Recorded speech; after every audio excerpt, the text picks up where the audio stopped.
Hi, welcome to The Buzz with Joe D. I'm Joe Davidson, been with the Sacramento Bee since 1989, about that high. Certainly was pre-internet. The joy of the internet now certainly is that we're online every single day, and we have this fun show every Tuesday live. It's also archived.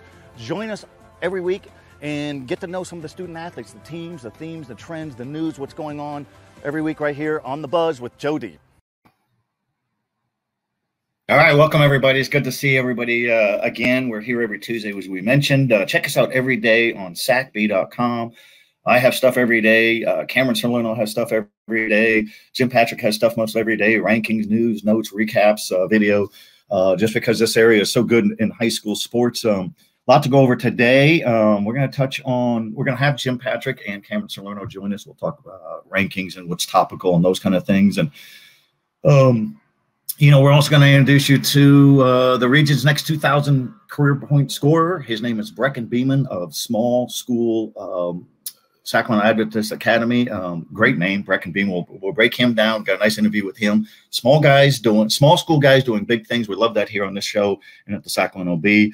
I got a quick commentary. I like to start off with every show, and no playoffs this year for high school sports in the Sac Joaquin section, and that was voted on by the Board of Managers. There's always a blame game here. Is it the section's fault? Is it the CIF, the governing body? Is it each league? Is it Governor Newsom? We'll talk about that a little bit more when we have Jim Patrick jump on. And is there time? Was there room to squeeze some of that in? We'll touch on that theme all the way through.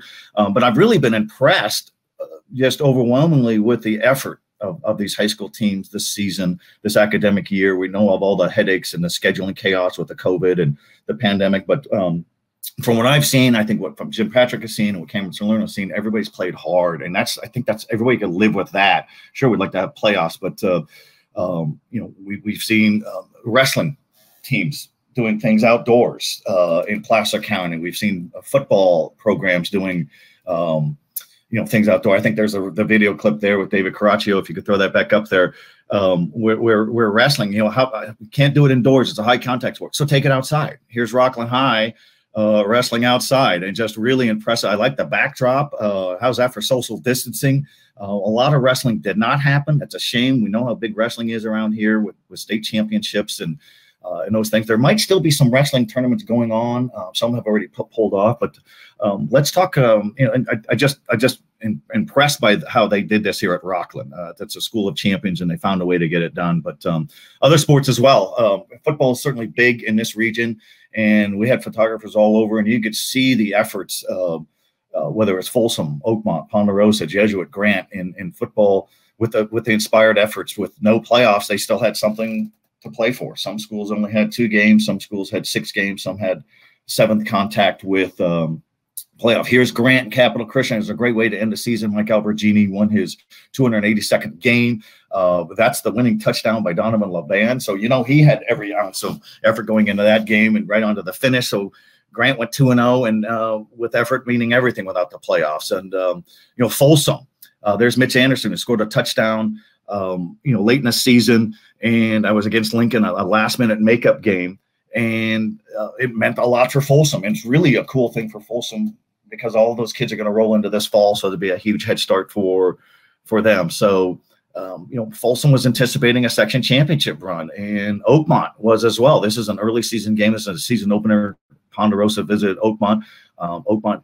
Coach Tim Moore, I think they won 3 games. Had a couple of cancellations, but played hard, and they were thrilled just to have a season. And Coach Tim Moore was hospitalized with COVID before the season. He said, this stuff is real.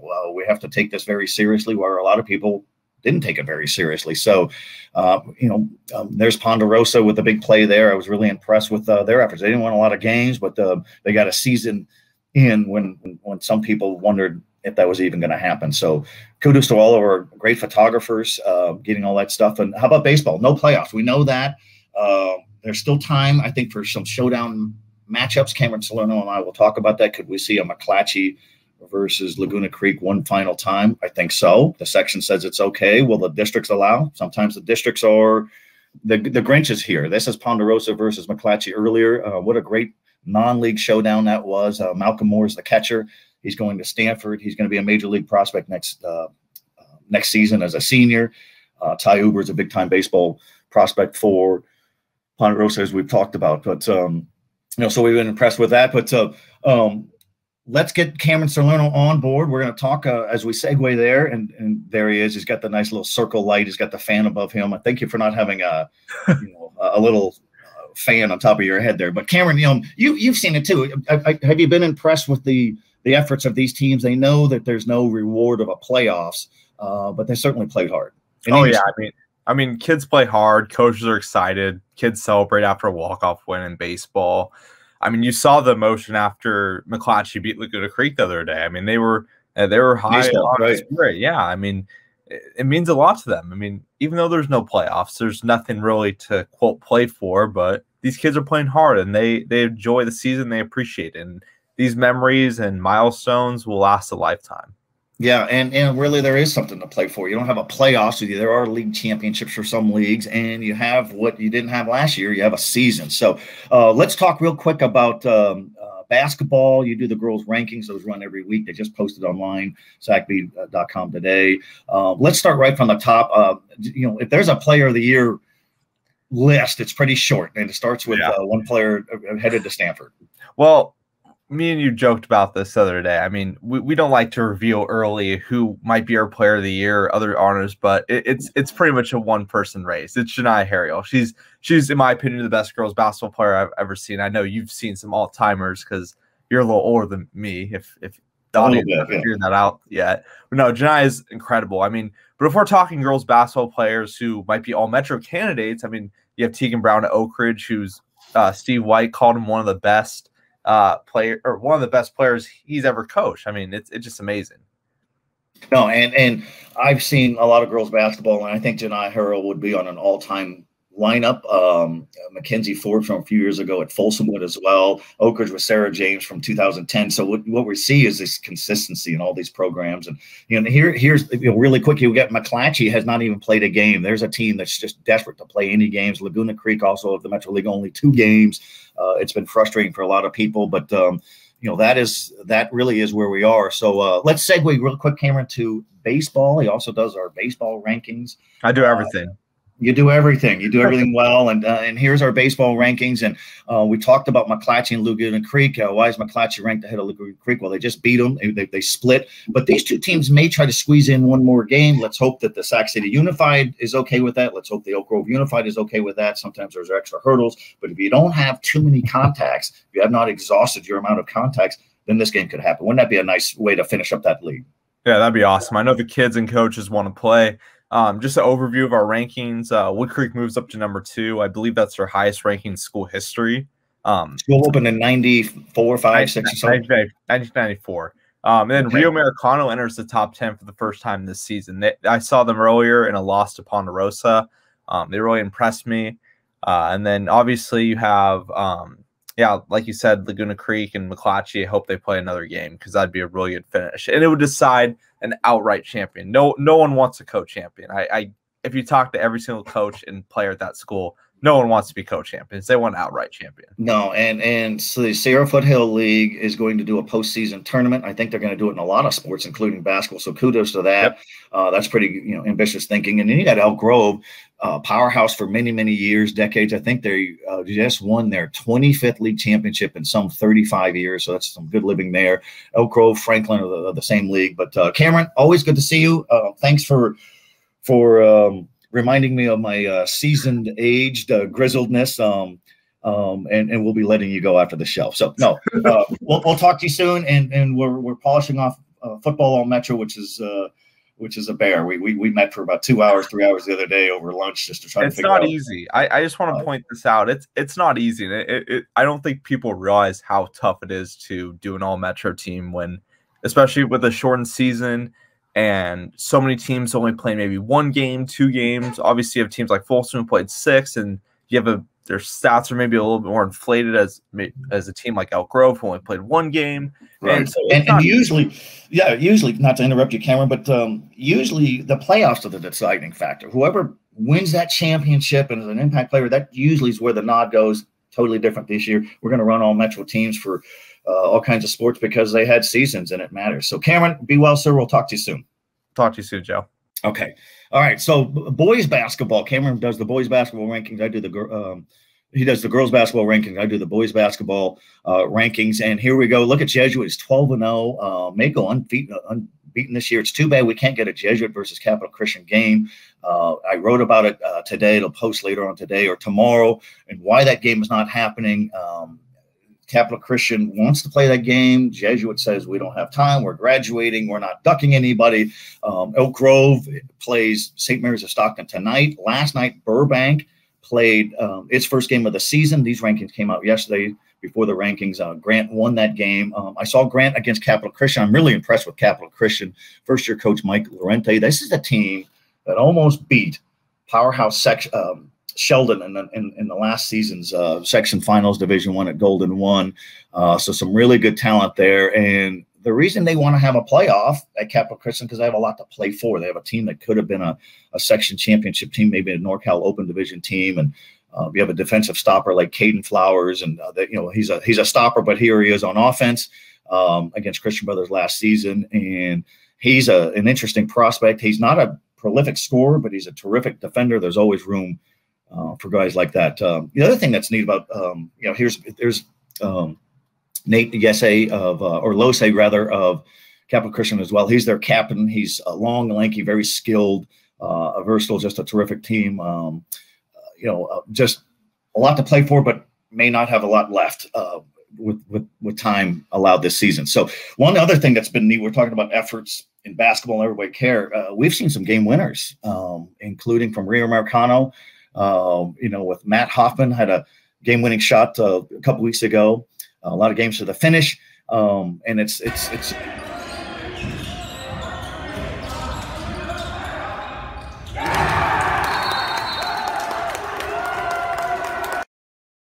And there you go. There's more fans there. We didn't have fans earlier this season. There was hardly any fans in some other sporting events. So you'll see a lot of bleachers or collapse on one side, everybody on the other side.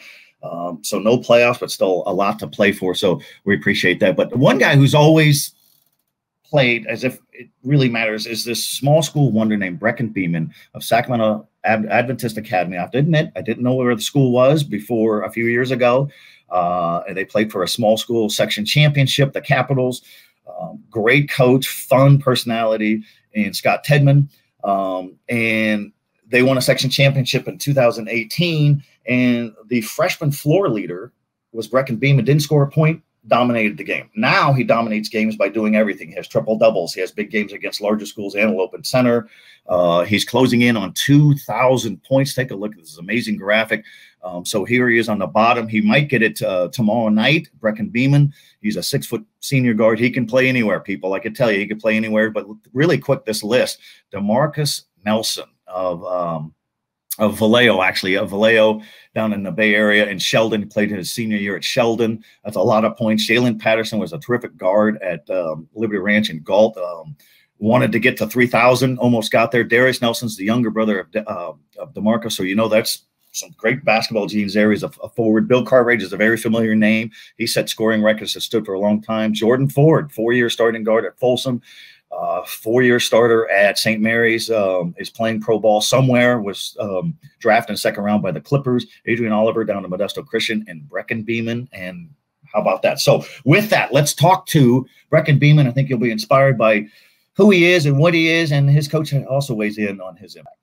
I'm a senior at Sacramento Adventist Academy. I've been attending here since 2nd grade. And something that I really like about the school is just like how it's a family and how you really get to know everybody since it's such a small school. And that's something I really like about it. Basketball provides me with like just a way to have fun with my teammates and just like a way to get out my competitive spirit. And yeah, just winning and doing my best out there and giving it all for my team every night. For 2,000 points, I haven't really thought about it that much. I don't really know how many exactly I have at the moment, but I know I'm pretty close, but I don't really try to think about it. I just try to go out there every night and win, and whatever that takes. One of my best parts, I would say, is shooting, but then also getting other people the ball and just overall just trying to win the game and just doing whatever it takes, rebounding, getting my teammates the ball, and then just scoring. In college, I think I'll play. I have some interest right now, but not 100% sure what I'll do. But after college, I don't know. I don't have a major decided yet, but maybe nursing or something in the business field. Well, we started really in 7th grade. I was told you got to go see this little kid that can really play. And I'm like, okay. So I went over and watched him play in 7th grade, and he was small. He could handle the ball like Steph Curry, seriously, and he just dominated the game. I talked to him and his dad actually after his 7th grade year and said, look, I want to hand you the keys of the Ferrari as a freshman, but are you willing to put in the time, 3 days a week, Sundays, whatever it takes to get ready to run the team? And he said, absolutely, I'm all in. He is just a really special player, tremendously talented. All he really wants to do is win, and he will do whatever it takes. You know, he scored a ton of points in his career. I mean, he has elevated his game to such a level with hard work and just stick-to-itiveness that you can't guard him. He's impossible to guard one-on-one. They've run doubles, traps, junk defenses. The best part about it is he looks for his teammates. And so you can't really stop a kid like Brecken because he's going to get his offense, but he does it in the context of the team. And those are the best players that you will find anywhere. Yeah, how about that? And I saw him as a freshman, saw him as a sophomore, junior, and last week. He can play. He could play at any large school around here. He's a pass-first guy. He could dominate a game, score 35 in a game without dominating the ball. So kudos to Brecken. And we'll keep an eye on him this week as he sets aim on 2,000 points. Kudos to that. Anybody, that's a magical milestone there. So we're going to bring in Jim Patrick, my friend and my editor, and you know, he's unselfish too. You know, he gets a little grumpy when I wear my Yankees hat, so I spared him. And Scott Tedman also sent me a text. Don't wear any Yankee stuff. He's a Minnesota fan like you, so whatever. We'll defer. I owe Scott a beer is what needs to happen. Scott needs to be treated right. Oh, hey, yeah. While we're talking about team players, I want to talk about Cameron Salerno for just a second, Joe. Who? Yes, sir. That guy has covered softball, baseball, basketball, football. Early on when we went nuts coming out of the pandemic, he covered, I don't know, something like 9 games in 13 days. And just want to shout out all the work he's done this spring. He's yelling at me in the chat here about how he's covered 49ers games. Cam, I know you've done a bunch. I'm just saying this Cameron has been a team player, and I tease him all the time, and he's great to put up with us. So no, and we love him, and he works hard, and he cares, and so great to have him. And you know, we appreciate subscribers because it allows us to do a show like this. It allows us to have guys like Cameron and Jason Pierce, who did that great video package just now on Brecken Beeman. So kudos to all of that. So Jim, you've seen a lot of softball. Yes, sir. You're impressed with the softball around here. And you've seen some pretty inspired efforts. There's no playoffs. It's a bummer we don't have any playoffs because wouldn't a Rockland versus the Jenkins twins at St. Francis have been something, or Rockland versus Sheldon or Elk Grove. You know, I think they can play each other a non-league game, but it's not the same thing. So you and I've talked off the air, but do you think the CIF was wrong, or the Sac Joaquin section? Each section is different. Find a way. Was it, you know, the board of managers voted back in January, we're not going to do playoffs? Is there an easier punching bag than the San Joaquin section and CIF? I mean, you just set me up there to take free shots, and I want to take free shots, but you know, they made a decision early on that the way to get the most games in was to not do playoffs, and to be sure that all the teams got as many games possible.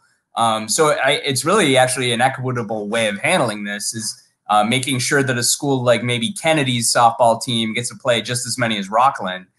Granted, those games matter less in the bigger scheme of the softball, but they don't matter any less to the kids who play at Kennedy or for the Kennedy coach. So, you know, they had to make a decision.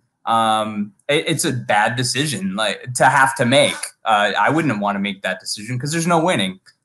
So, you know, I understand how they came to it, but yeah, I'd love to see some. I mean, the games that are already being played are nail biters, Joe. I was looking at walk-offs and thrillers. Yeah. Yes, Rockland's schedule. They haven't won by more than 3 runs since the middle of April. And this is our best team in the rankings, #1 Rockland. But they keep playing nail biters. They won a nail biter last night. It was tied 2-2 in the 7th, and Brooke Thompson hit a home run in the 7th inning to win the game for Rockland. And knock off Del Oro and make sure they won the Sierra Foothill League. So, you know, it's just every game has been a nail biter for Rockland, and there are consensus #1. They're the obvious #1, but it's also not a sure thing in a playoff situation that somebody would knock them off. So I've seen Sheldon. Sheldon's very talented. They could knock off. Roseville's very talented. Elk Grove. Del Oro did beat Rockland. And as you mentioned, referenced earlier, there's nothing saying the Jenkins twins at St. Francis couldn't figure out a way to get past Rockland if they were to face up with them in a playoff situation. So it's the rankings haven't changed a whole lot, but that's because the teams up top just keep winning. It makes the job of doing the rankings easy, to be honest with you, Joe. It's a lot of consistency there. And I did want to point out that it's coming to an end. Rockland's Del Oro's game with Rockland was its last game of the year. So Del Oro is done. All of our top 5 teams will be done by the end of this week. So we are very the tail end of softball season. Well, and normally in a normal academic year, we know this is nothing normal this year, we would be in playoffs full bore and baseball and softball right now. Great weather, great opponents. It's a bummer. And so just so people are clear, it's not the Sac Joaquin section that said, no, we're not going to do playoffs because we don't care. If they have a board of managers and they voted, and Will DeBoard, the assistant commissioner of the section, said there was a lot of pushback in December. We need to have an answer. Let's have an answer. Well, then why did the southern section down in Los Angeles with 700 schools and the central coast section in the Bay Area and the Oakland section in the Bay Area, why are they having playoffs? Because they waited. Their board of managers in those sections waited much longer. So in hindsight, yes, the Sac Joaquin section maybe jumped the gun, but back then, you have 58 different, you have 16 different counties for the Sac Joaquin section. It would have been hard. We didn't know what was going to happen. So tough thing to go. At least we had seasons. At least people got to play some games. But we're competitors. We're competitor. We like covering it. We like to see a showdown. Joe and I are going to have a foot race after the show. Actually, Joe and I are so competitive. That's like we're competitors too, Joe. It's not just the kid. Right. That's exactly right. So, Jim, always good to have you on. We'll do this next week, and everybody, we appreciate you guys for following us, for subscribing, for sending us notes, for sending us nominations, for challenging us to cover this or that, or to answer questions. It's a lot of fun. It's a great region to cover, to talk about, and we're going to keep doing this until the demand's not there. The demand's there, and we're going to keep it up. So we appreciate everybody. We'll see you next week. Be safe.